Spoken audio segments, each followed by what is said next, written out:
Kamusta ka mo? Hi, it's Victoria. Pirmi ka na lang ga, sorry? Do you even know what you're apologizing for? Nabudlayan ka, mang indi sa tao? Late night out ko no, pero maskin kapoy ka na. Go gyapon. Kinanlan sang manghod mo? O kung magulang mo sang ayuda? Maskin gipit ka man, mahatag ka gyapon. Maskin maubos kwarta mo na sa bangko, mahatag ka gyapon. Pero sige, laban lang para kay nanay, kay tatay, kay kuya, kay beshi, kay boss, kay boyfriend. Gabato para sa tanan, puwera sa lawas mo. Sounds familiar? Though people-pleasing personality na nahaw, today let's talk about what it means to be a people-pleaser, where it stems from, and why it's so dangerous. People-pleasers are those who constantly need to be the good guy or the good person. They try to keep the peace by giving in to what people want, and usually, too much, too often. They will do pretty much anything just to avoid conflict. Maskin hindi mo gusto ubrahon mo para maging manami sa pamatyaga nila o kung makontento sila. People pleasers tend to be perfectionists, overachievers, control needy, and in need of constant support. But the question remains, paano ka naging people pleaser? Because let's be clear, people pleasers are not born. They are raised. Ang people-pleasing habits nag-umpisa na sa childhood ta. Nag-umpisa na sa parent-pleasing habits. This usually happens when parents are hot and cold with their children.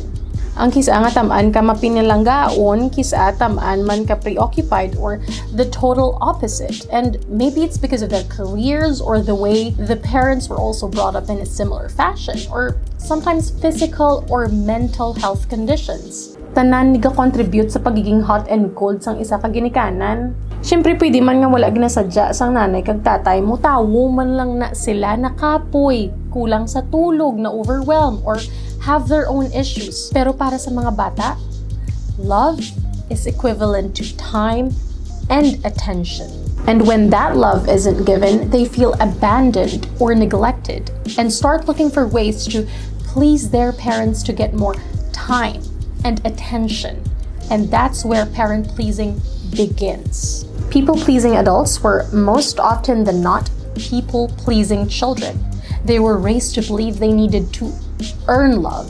They had to work for it. And usually, the parenting model for this, conditional parenting. So this strategy goes both ways. One is to reward the behavior kung sundon ang sugo nila, kag ang isa naman akigan ka kung di mo pagsundon sila. So kung nagsunod ka sa gusto sang ginikanan mo, maskin hindi mo gusto, baklan ka sang bag-o nga toys, or ang isa naman, kung hindi mo gusto pag-obrahon, lapdos hatag simo. Akigan ka kung may desisyon ka o kung ginhambal nga hindi tugma sa gusto sang ginikanan mo. Hindi ko gusto maging abogado. Hindi pwede. Tanan kita abogado, tito mo, lolo mo. Ano na lang hambalo nila sa aton kung hindi ka mag-abogado? Sigurado ka nga ang gusto mo da nga kurso may kwartada? Hot and cold. Your parents would tell you they're proud of you only when you do something good. Kung taas, grades mo sa school, hatagan ka nila sang premyo, or they're gonna boast you to other people. Not that it's a bad thing, but it affects the child if you go extremes with being hot and cold. Cold like kung may ginobra ka nga sala, just as little as not putting your things back to its proper place. Hanot dayon makwa mo. It's difficult to be around them like this because you're always walking on eggshells, and the only way for them to be proud of you or for you to feel loved is when you've achieved something. The mighty sword. Kung nagsala ka, hanot ang gwa mo. Kung na-late ka sa school or maskin nakabuka ka lang sang pinggan, hadlo ka ginambalon ni sa ginikanan mo, kay balaan mo, nga imbes i-explain si mo ang sala mo, kagbuligan ka pangita solusyon, hanot hatag simo. Hunger Games ang peg. Expectations are high and the kid's worth is attached to those accomplishments at such a young age. Nag-umpisa sa pagkumpara sa mga bata, like, nga man ang magulang mo, taas ang grades, ikaw, permi ka lang bagsak, kaluhuya. Tapos kung nakakuha ka naman sa almost perfect score, imbes nga hambalan ka nga, congrats nak, job well done. Ang mabatian mo, ano man naman, pagamay na lang gin, perfect mo na lang, hindi mo pa maobra. Comparison is the poison that drowns people from within. And this Hunger Games style of parenting feeds that trauma so early in their lives. When you grow up in an environment that only rewards you for bending over backwards and following your parents' commands and reprimands you for going against what they want you to do, you inherently develop a people-pleasing personality. You are walking on eggshells even around your family. Fear triggers you to act. This also makes you much more susceptible to peer pressure when you grow up and get to your teens. So yes, teenage rebellion starts at home. It's rooted from conditional parenting. And when you grow up to be an adult, your people-pleasing is heightened. You constantly feel the need to over-explain yourself and apologize for everything. You become anxious when you don't know what people feel about you. You temp check a room and always try to fit in because you're so afraid of being rejected and abandoned. What will people think of me? What will they say behind my back? What if they don't like to be my friend? What if they don't feel the same? What if they leave me?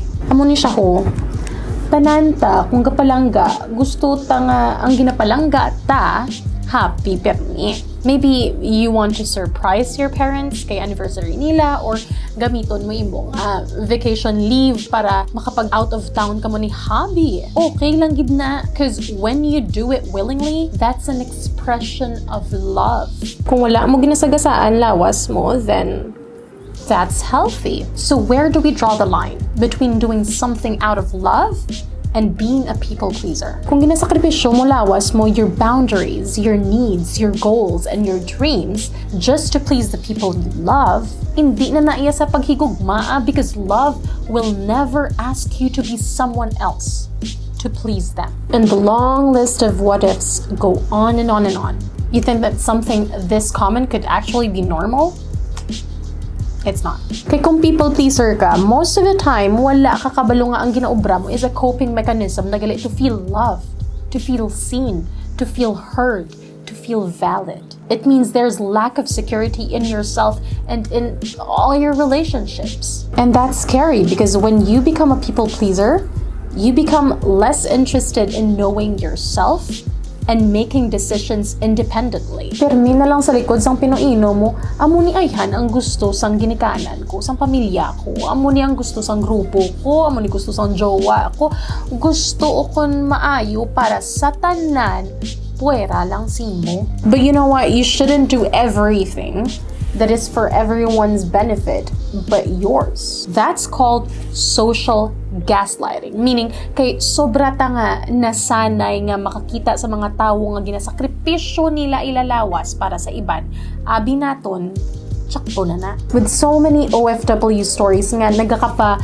martir para sa pamilya o kun mga nanay nga ginakastigo na sa mga asawa, wala man gyapon ginabayaan o kun hindi man ang mga kaklase ta nga ginasunod ang mga wala na tupad nga handom sa mga ginikanan nila to sacrifice their own wants. In our culture, people pleasing seems to be normal, but it isn't and it shouldn't be.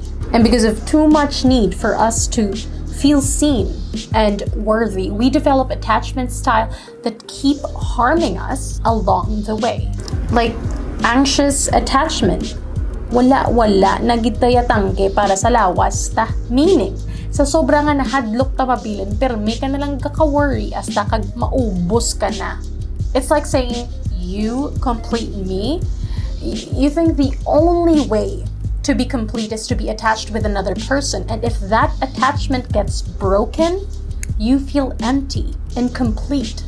Hence, the constant need of companionship. Kapilang beses ka na ganigin tunto sa partner mo, hindi mo pagyapon mabayaan. 2 is being attached to an external validation. When we get used to people pleasing, we are stuck in constant search for external validation, meaning ang metric of success ta Ara sa ibang nga tao, wala si mo. Therefore, when people ask you a question, you answer what you think they want to hear and not what you really think. Ano man da ang uso, maskin pa politics, religion, or canceling people, ara kada maskin hindi mo man gusto or just to be validated.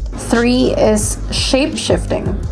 One day you're a laid-back person, then the next you see your friends drinking and partying, maskin wala ka man giinom o kung party, piliton mo para makisama ka lang. Sobra ka damo, mga gusto pakisamahan, na confused ka na kung sino ka man gid.